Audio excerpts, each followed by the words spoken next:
Hey guys, welcome back to Clatable. Let's talk about termination of an offer. When an offer is made, it may be accepted by the offeree and lead to a valid agreement. However, before it is accepted, it may be rejected, revoked, or lapse by time. So an offer may lapse by time if it is either not rejected nor accepted before the stipulated time in the contract or within a reasonable period of time. Now, what is the stipulated time in the contract?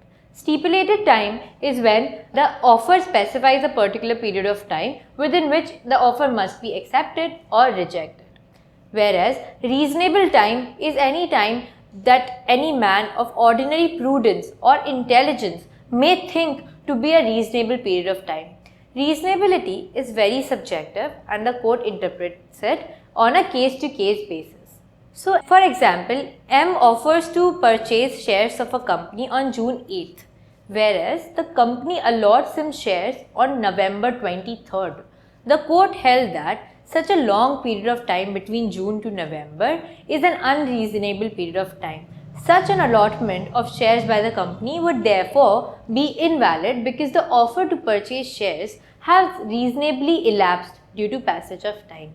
There is another scenario apart from passage of time where offer may lapse.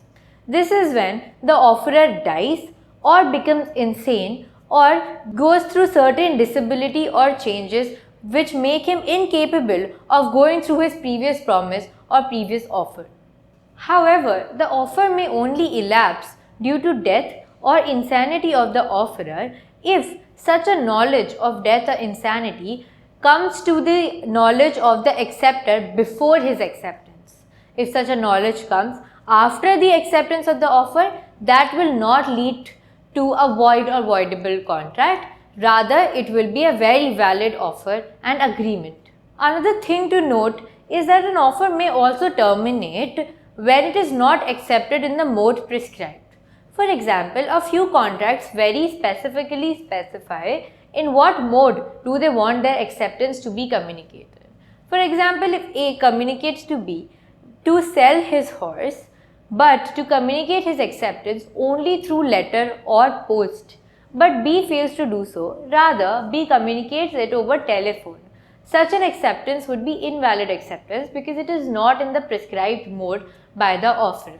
This concludes our discussion on what is an offer and what is a valid offer, and leads us to the discussion on what is acceptance in the law of contracts in India. Now, acceptance is the act of giving consent to the offer. It is when an offer is accepted and transitions to the stage of agreement from the stage of an offer. Now, a proposal, when accepted, transitions into a contract or an agreement.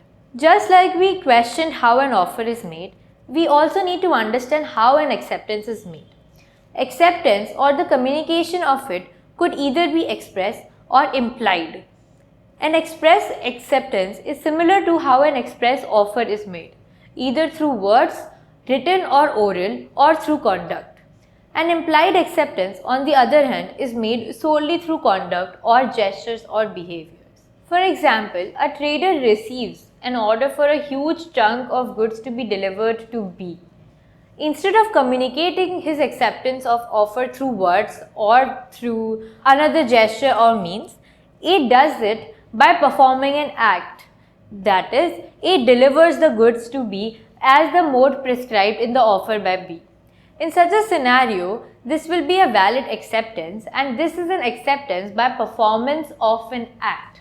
Acceptance is implied when it is to be gathered from surrounding circumstances or through conduct of the parties. For example, A enters in the bus that takes him from point B to C. Now, this is a valid acceptance of the offer by the bus commuter to carry A from one point to another point. This whole transaction is an implied transaction. Like we discussed when we were discussing what is an implied offer, here the offer of commuting a person from point A to B is an implied offer. And by just entering the bus and being seated in the bus, A communicates his acceptance of such an implied offer through an implied gesture. Let's come to the question of who can accept the offer. In case of a specific offer, it can only be accepted by the person to whom it is made. Any change in the person to whom it is made nullifies the acceptance by the offeree. For example, if A makes an offer to B, the acceptance must be communicated by B himself. Any communication made by C or any other person would not make it a valid agreement, rather, it would just nullify the acceptance made.